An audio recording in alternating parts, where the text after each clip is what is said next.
Olá, meus queridos amigos, muito bom dia! Muito bom dia, muito bom dia! Começando mais uma pílula do nosso amado Evangelho de hoje, quinta-feira, dia 4 de maio. Luz e paz ao seu coração, da sua família, às pessoas que te rodeiam, para que você tenha com certeza uma quinta-feira muito, muito especial. Meus amigos, hoje eu gostaria de conversar um pouquinho com vocês a respeito do capítulo 5 de um livro muito interessante que poucas pessoas conhecem, chamado Dinheiro.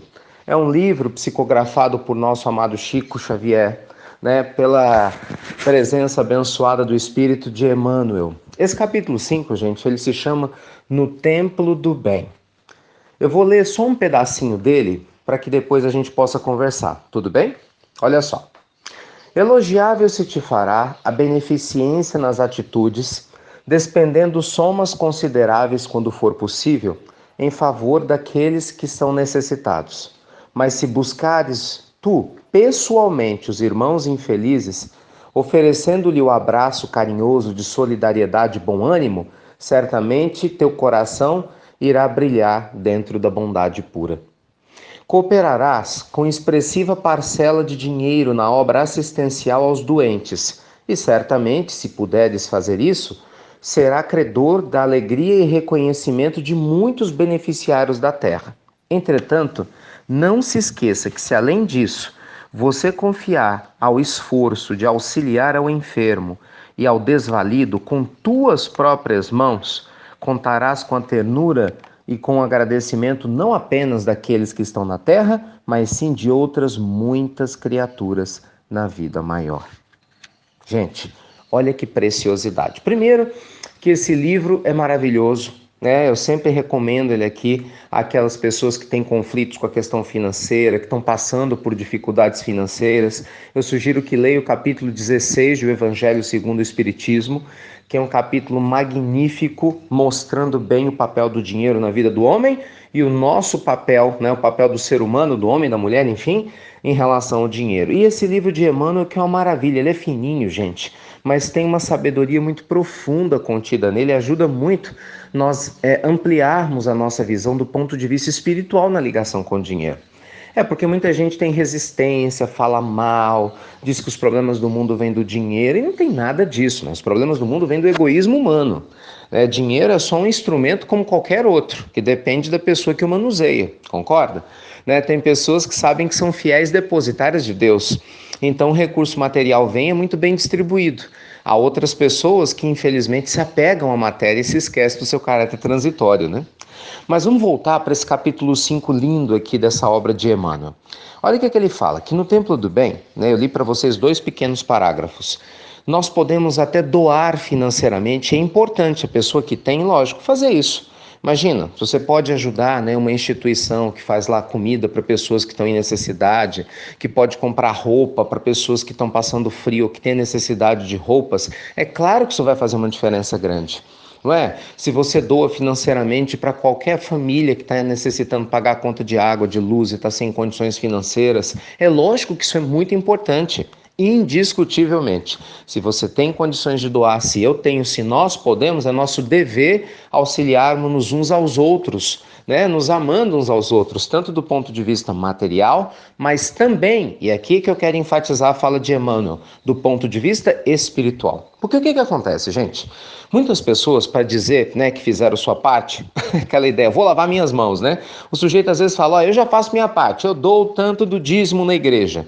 Aí eu já faço minha parte, eu dou tanto lá no centro. Aí eu faço minha parte, 3 vezes por ano eu vou participar, aliás, eu dou dinheiro para uma campanha que acontece, né, em tal lugar, e tal lugar, e tal lugar. Ok, mas e quanto você doa de você?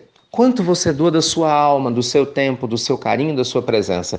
Porque é disso que Emmanuel fala.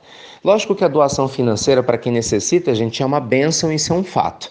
Mas quando você doa de você, e aí você não precisa ter dinheiro para doar de você. essa bênção se multiplica. Não só para a pessoa que recebe, que vai ser grata a você para o resto da vida, né? Mas também para aqueles que amam essa pessoa e estão no mundo espiritual e que vão com certeza interceder a Deus por você que está na terra, por ser uma pessoa generosa e se esforçar para doar do seu tempo, do seu carinho para auxiliar alguém. Mas acima de tudo, gente, se é bom para as pessoas que recebem esse auxílio, né, seja na terra ou seja no mundo espiritual, é muito melhor para nós. É muito melhor para você, para mim, para qualquer um de nós que realmente se dedique a semear a luz do bem. Então, meus amigos, nossa pílula do nosso amado evangelho de hoje quer estimular uma vez mais, porque a gente sempre faz isso aqui, a você procurar uma causa social para servir. Independente das dificuldades que você tenha de saúde, problemas financeiros, sirva. Da maneira como for possível, porque você vai encontrar apoio, vai encontrar carinho e gratidão.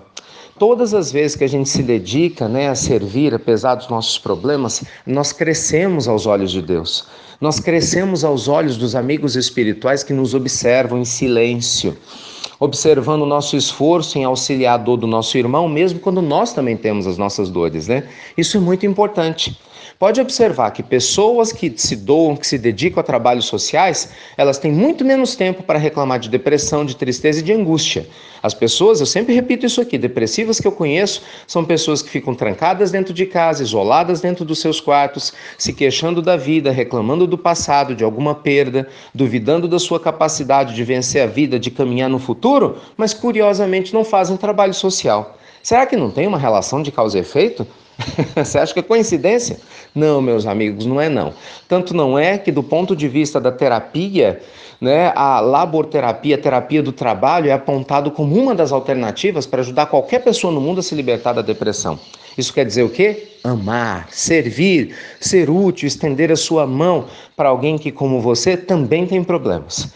Eu volto numa fala do nosso amigo espiritual que nunca cessa de repetir. Se o planeta Terra é um grande hospital e todos nós somos pacientes, entre ser um paciente que só reclama e se queixa de braços cruzados e ser um paciente que trabalha, eu prefiro ser o paciente que trabalha. E você?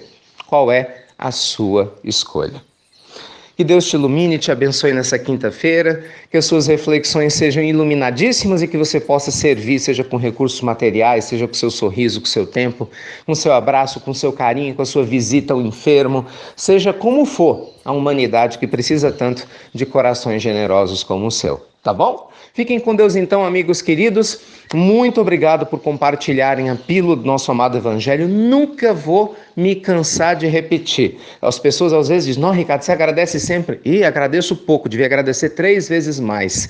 Porque é muito bom ter corações como o seu que generosamente multiplicam a palavra do Cristo, né, pelos 4 cantos do mundo. Muito obrigado mesmo, tá bom? E aproveito e reforço o convite carinhoso àqueles que estiverem em Belo Horizonte, né, nas redondezas e desejarem e puderem. Hoje à noite nós estaremos, né, nessa casa que eu amo tanto, lá no Santo Espírito Oriente, né, lá na Irmã Sheila, lá na Floresta, e vai ser muito bom estar com vocês. Que Deus abençoe a cada um com muita luz e muita paz. Até breve, meus queridos amigos, até muito breve, principalmente doando de nós mesmos.